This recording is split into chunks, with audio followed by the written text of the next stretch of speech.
नमस्कार दोस्तों, listen to your body यानी अपने शरीर की बातें सुनो। इस सीरीज में ये दूसरा वीडियो है जिसमें हम बात करेंगे। पहले में हमने देखा था कि पैरों में अगर हमारे फिट में कोई तकलीफ है तो उसका साइकोसोमैटिक रीज़न क्या हो सकता है, उसका साइकोलॉजिकल इमोशनल रीज़न क्या हो सकता है और उसे हम कैसे दूर कर सकते हैं। आइए अब इस वीडियो में देखते हैं। जैसे कि हमने ऑलरेडी पहले वीडियो में सब बातें की है इस बारे में कि ज़्यादातर डिसीजेस, ज़्यादातर प्रॉब्लम्स हमारे हेल्थ से रिलेटेड साइकोसोमैटिक होते हैं, यानी मन की वजह से क्रिएट होते हैं।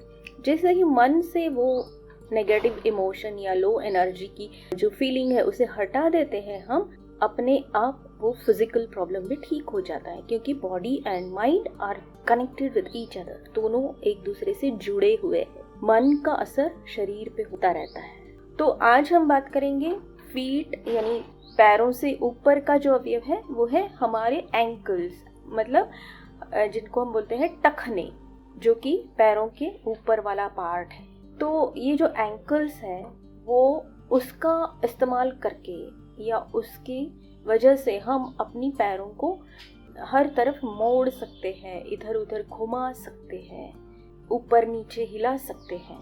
तो ये एक ऐसा जॉइंट है, एंकल है वो, जो हमारी फ्लेक्सिबिलिटी के बारे में बात करता है या फ्लेक्सिबिलिटी से रिलेटेड रहता है।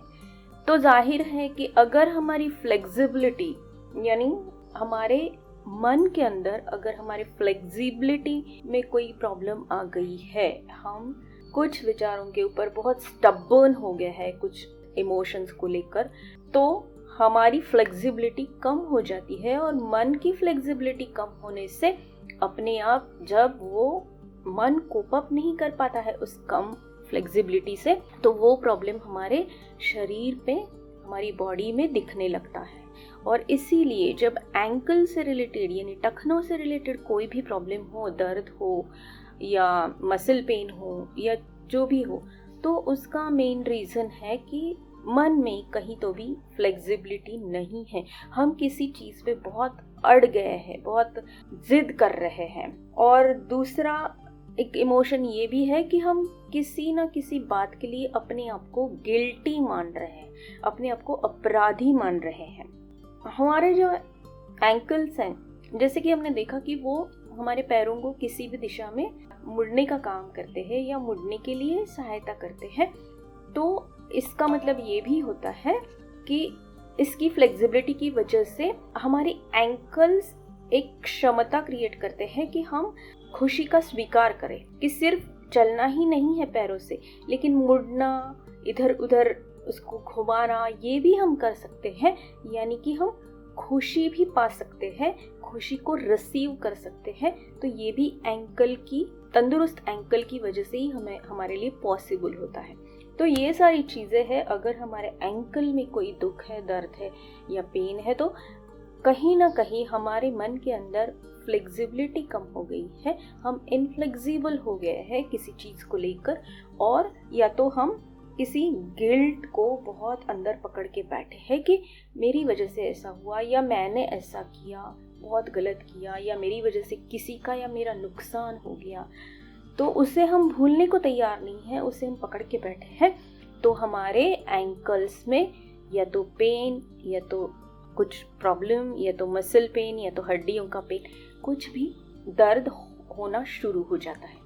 तो अगर हमारे एंकल्स में कोई दर्द है, हमारे टखनों में कोई प्रॉब्लम है, तो हमें समझ लेना चाहिए कि कौन सी ऐसी बात है वो मुझे ढूंढनी है जिस पर मैं बहुत, उसको मैं पकड़ के बैठी हूँ, जिस पर मैं बहुत अटक गई हूँ, मैं उससे आगे नहीं बढ़ रही हूँ, उसे मैं छोड़ नहीं सकती हूँ, मैं उसे लेट गो नहीं कर पा रही। तो उसके लिए डेफिनेटली ये बात ढूंढनी है, अपने आप को समझाना है।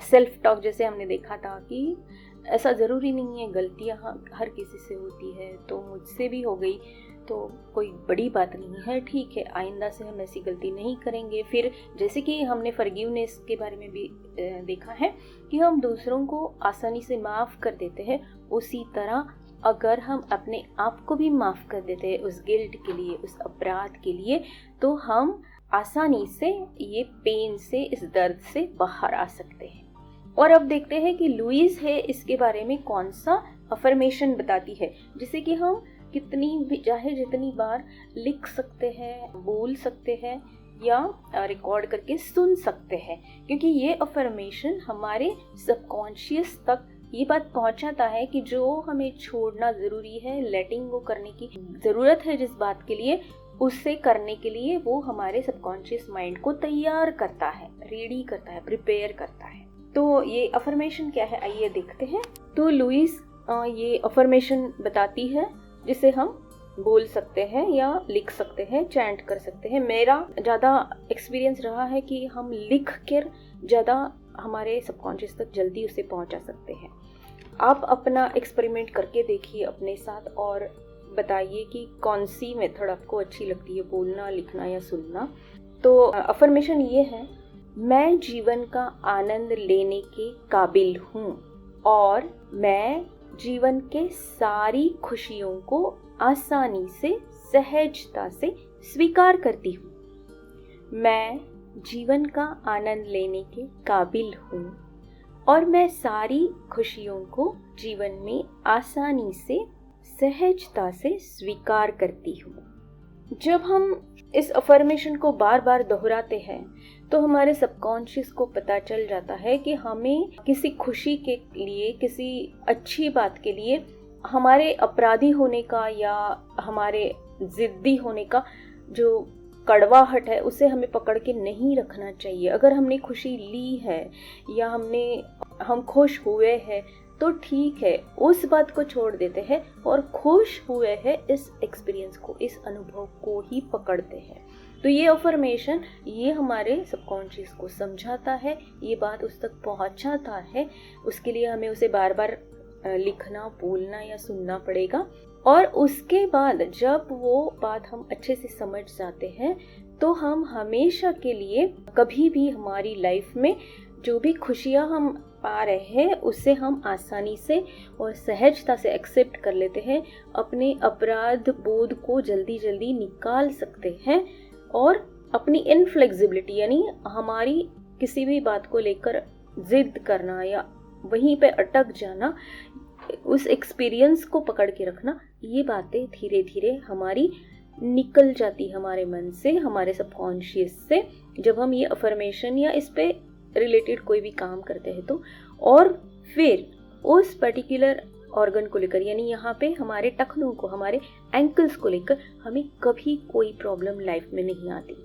इस मेटा हेल्थ या मेटाफिजिक्स की टेक्निक का ये एक फ़ायदा ये भी है कि हमारी बॉडी के साथ साथ, बॉडी को तो रिकवर हम करते ही है, बॉडी से हम दूर करते ही है उसका पेन या जो भी बीमारी है, लेकिन उसके साथ साथ हमारे मन की भी सफाई ऑटोमेटिक होने लगती है। तो चलिए, अगर आपको कहीं ये प्रॉब्लम है या आपके किसी पहचान वालों को ये प्रॉब्लम है, उनके एंकल्स में कोई प्रॉब्लम है, तो उन्हें आप ये बात बताइए और उनके साथ शेयर कीजिए। जितने लोगों को ज़रूरत है उन्हें भी ये सब बताइए और खुद भी अगर ज़रूरत है तो इसे कीजिए। ये ज़रूर आपको बहुत बहुत फ़ायदेमंद रहेगा। अगले बार हम और किसी ऑर्गन के बारे में बात करेंगे। धन्यवाद।